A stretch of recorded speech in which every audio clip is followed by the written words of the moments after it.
Olá, na aula de hoje eu vou falar sobre doenças sexualmente transmissíveis, as DST, e métodos contraceptivos. Primeira doença, a gonorreia, é causada por bactérias que infeccionam a uretra, provocando ardência ao urinar, coceira, inchaço, vermelhidão nas bordas dos orifícios urinários e uma secreção. Se não tratada a tempo, ela pode levar até a esterilização. A sífilis ela é causada também por uma bactéria transmitida pelo contato sexual ou pela transmissão de sangue, um sangue contaminado. Ela pode causar cegueira, paralisia, distúrbios cardíacos e neurológicos até a morte. Em mulheres grávidas pode causar danos irreversíveis no sistema nervoso do feto. Seu principal sintoma é uma pequena úlcera dura e indolor nos órgãos sexuais, que é a primeira fase. Primeiro estágio. O segundo estágio é a erupção cutânea corporal, em todo o corpo. E a terceira fase afeta todos os órgãos internos, como o sistema nervoso, cardíaco e até mesmo o fígado. Um estudo de sífilis de Tuskegee, uma cidade ou estado nos Estados Unidos, provavelmente na década de 50, foi feito estudos em que, sem que tivesse conhecimento do que estava acontecendo, cerca de 400 homens afro-americanos passaram pelo processo em que recebiam remédios sem efeito e não eram informados que tinham sífilis. Eles injetavam então esse sífilis através de seringas e o terrível experimento foi conhecido então como esse estudo. E ao final eles dissecaram seus corpos para poder, como foram utilizados como cobaias há muito tempo, até após a época de escravidão. O povo, como se fala, continuava utilizando os negros, assim como os nazistas não tratavam não como gente, os judeus, a mesma coisa até os dias de hoje. Muitos brancos tratam negros como se não fosse gente. Nessa época eles utilizavam como cobaias, assim como na época do nazismo, os nazistas utilizavam os judeus como cobaias. E era uma arma biológica, porque era uma doença que era agressiva, que ataca o sistema cardíaco e nervoso, e não fizeram tratamento neles. Esperaram eles morrer para saber, para poder dissecar o corpo, para ver o que tinha, o processo dessa doença. Então, não tinham respeito algum, até hoje não tem respeito algum. Vamos falar da doença herpes genital. Ela provoca feridas, um ardor, uma coceira e dor. Ela é causada por um vírus. Essa já é um vírus para o qual não existe cura. A doença provoca pequenas bolhas nos órgãos sexuais. Ao se romperem, elas acabam virando feridas, como vocês podem ver aqui na imagem. Candidíase é causada por fungos da microbiota normal na vagina da mulher, que é um fungo, tipo uma levedura, né? Uma infecção por uma levedura, chamada Candida albicans. Ela está normalmente na microbiota da mulher, só que quando a mulher ela está em processo de estresse, uso de antibióticos, anticoncepcionais, ou mesmo durante a gravidez, a forma imunológica, o processo imunológico mesmo, imunodeficiências. Ela é um fungo oportunista, porque normalmente ela não causa doença alguma, mas quando a mulher se encontra nessa situação, ela acaba pegando essa oportunidade para causar essa infecção, para aumentar a sua proliferação, né, na vagina da mulher. Então, ela acabou ocasionando essa doença, que chamamos de candidíase. Ela lembra um corrimento normal, que ela causa uma ardência e coceira, e muitas vezes uma secreção. A transmissão é através do contato sexual, ou mesmo roupas íntimas compartilhadas. A grávida pode contaminar até o bebê durante o parto.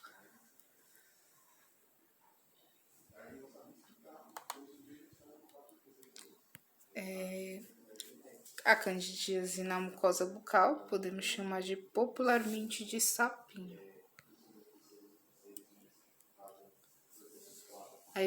Aqui vamos falar da hepatite B, que ela é causada por um vírus também, que ataca o fígado. O indivíduo contaminado pode recuperar da infecção ou se tornar portador crônico, desenvolvendo graves doenças como a cirrose ou câncer, como vocês podem ver a evolução. Uma cirrose é um câncer no fígado. O contágio é por meio das relações sexuais dos indivíduos infectados, pelo sangue, transplante de sangue, ou a prevenção é feita com vacinas, por isso que é necessário não omitir de vacina, sempre se vacinar, as vacinas são obrigatórias. Então, para que não contraia essa doença, a hepatite B, que ela pode desenvolver numa cirrose e certamente no câncer no fígado.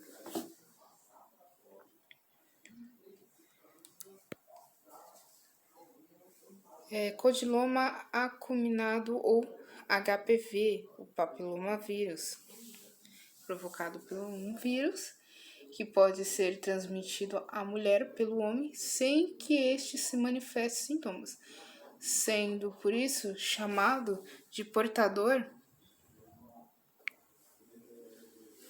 Recapitulando, pode ser transmitido à mulher pelo homem sem que este manifeste sintomas, sendo por isso chamado de portadores assintomáticos.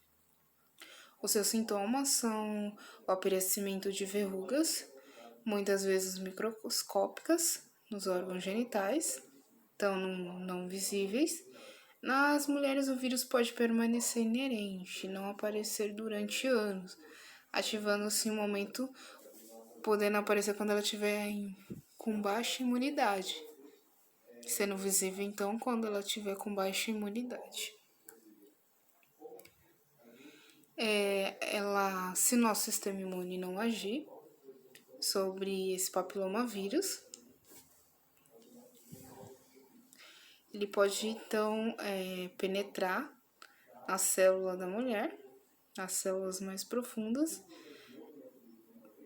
Como ele é um vírus, ele é um parasita obrigatório, ele necessita da célula, ele acaba infectando a célula se o sistema imune não agir sobre ele, e utilizando a nossa célula para multiplicação, para se multiplicar, se reproduzir e ocasionando então em várias multiplicações do seu material genético, podendo ocasionar então câncer de colo do útero.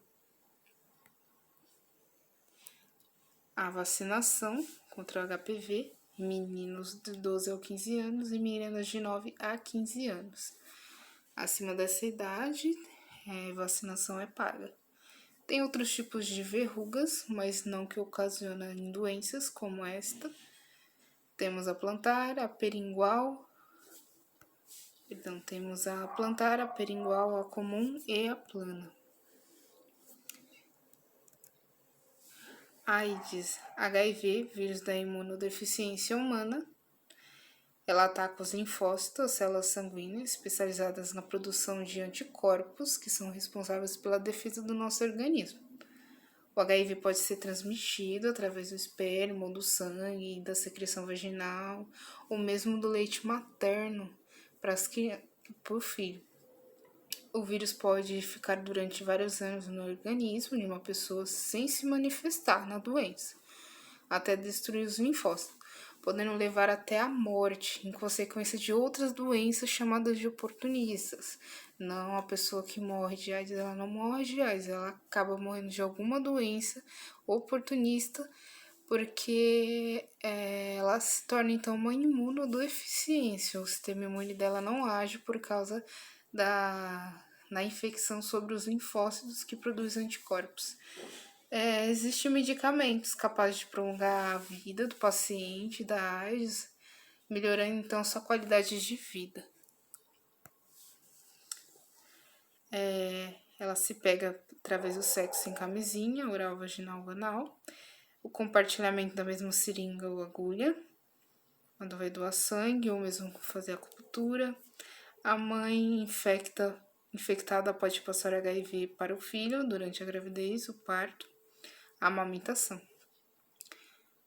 Não pega sexo com camisinha, beijo, masturbação a dois, suor a lágrimas, aperto de mãos ou abraços, compartilhar talheres ou copo, não pega, que na saliva não pega, piscina, banheiros, pelo ar também não pega, nem doação de sangue. Métodos contraceptivos. Os preservativos, conhecidos como camisinha, feminina e masculino, é livre de hormônios. Ele previne contra a gravidez, doenças sexualmente transmissíveis, DST, e usado quando é utilizado corretamente. E pode causar alguma reação alérgica ao látex e diminuir a sensibilidade. Mas ele é essencial porque, mesmo se você estiver tomando algum medicamento hormonal, ele é importante porque ele evita doenças sexualmente transmissíveis. A pílula anticoncepcional. Agora eu vou passar em vários processos que utilizam o hormônio. Elas são feitas com hormônios semelhantes aos que são produzidos pelo corpo da mulher. O estrogênio, a progesterona, atua impedindo a ovulação. Ele reduz o fluxo de dores relacionadas à menstruação. Ela controla a acne, pode causar alterações, mas pode causar alterações no ciclo menstrual. E também não protege de doenças sexualmente transmissíveis. E como os hormônios, assim como as pílulas anticoncepcionais, nos outros processos também que utiliza os hormônios, através de um feedback negativo que é passado da ovulação para a hipófise, aquela que libera os hormônios LH e FSH. Quando o folículo amadurece para ocorrer a ovulação, automaticamente manda um feedback negativo para a hipófise e ela acaba diminuindo na liberação desses hormônios, cai a queda do FSH e o LH, e consequentemente a queda do estrógeno e da progesterona, tá? Então, é utilizado esses hormônios, tanto que estimula a ovulação, o estrógeno e a progesterona, elas estimulam a ovulação, que foi estimulada anteriormente pelo FSH e o LH. Então, se ele recebe esse estímulo, acaba ocorrendo, interrompendo a ovulação com a queda desses hormônios, desse hormônio FSH e LH.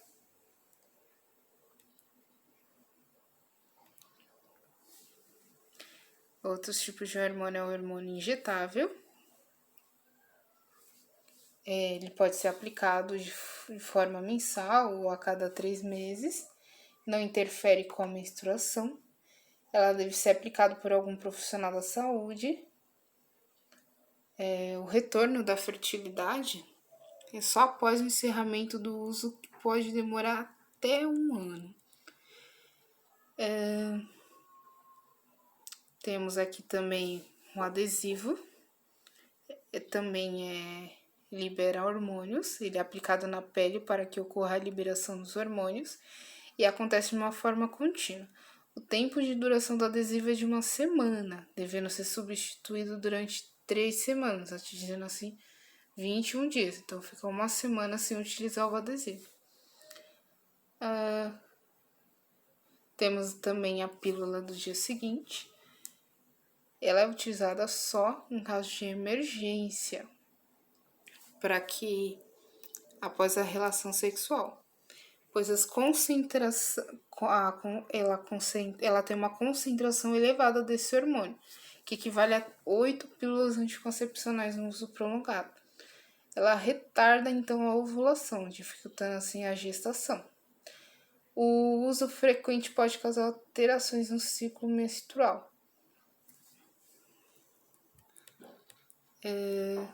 Temos também o anel vaginal. Ele é introduzido na vagina. Ela incomoda o colo do útero no 5º dia da menstruação, onde permanece por 3 semanas, liberando hormônios que evitam a liberação dos óvulos. Temos também o dispositivo intrauterino, o DIU hormonal, que também libera hormônio. Ele apresenta um material macio, do formato T, que possui reservatório de hormônios liberados em doses baixas no útero. Pode permanecer no útero por até 5 anos, com a possibilidade de remoção a qualquer momento. Ele reduz o fluxo menstrual e não interfere na relação sexual. Sangramento irregular no período da adaptação e até cólicas. Pode ocasionar sangramento irregular no período da adaptação e a cólicas. Em alguns casos, ele aumenta também a sensibilidade à acne. O dispositivo intrauterino de cobre, ele pode permanecer até 10 anos, a retirada a qualquer momento também. A fertilidade é retomada de forma rápida após a retirada. O aumenta o fluxo menstrual, infecta a infecção, pode ocorrer uma infecção ou mesmo perfuração do útero, cólicas ou sangramentos irregulares também. Inserido dentro do útero por um profissional, ele é necessário ser inserido no útero por um profissional. E como ele é feito? Ele libera íons de cobre que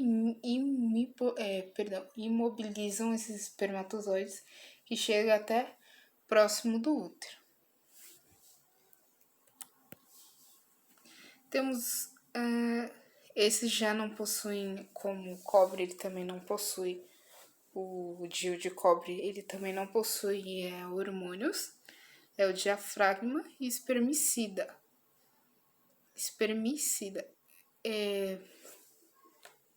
Eles têm que ser utilizados em conjunto. É um método de barreira móvel.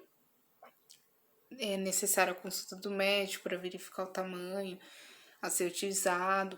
Ele deve ser colocado 2 horas antes da relação sexual e retirado após 4 ou 6 horas, sendo necessário ser lavado com água, sabão após o uso. A sua durabilidade é de cerca de 2 anos. Ele é livre de hormônios e com baixo custo. Ele precisa de um complemento contraceptivo, que é o espermicida, que dificulta a motilidade do espermatozoide, a movimentação. Inseridos na vagina de 5 a 90 minutos antes da relação sexual. E após o ato é preciso aguardar no mínimo 6 horas para higienização. Ele é livre de hormônios, mas pode causar irritação, reação alérgica, infecção no trato urinário. Tá? Ele é de creme, pode ser. Tem feito de creme, de gel e até mesmo de espumas. É trabalhoso, ele acaba sendo trabalhoso esses processos. Esse é o ponto negativo. Métodos contraceptivos definitivos. A esterilização permanente. De acordo com a lei do planejamento familiar, pessoas com mais de 25 anos e que tiveram pelo menos 2 filhos vivos ou quando houver risco de vida para a mulher ou para o bebê, podem usar um método de contraceptivos definitivos. Que no caso das mulheres é a laqueadura, procedimento cirúrgico, esterilização, faz uma esterilização nas mulheres. Feito então uma ligadura nas trombas uterinas de Falópio.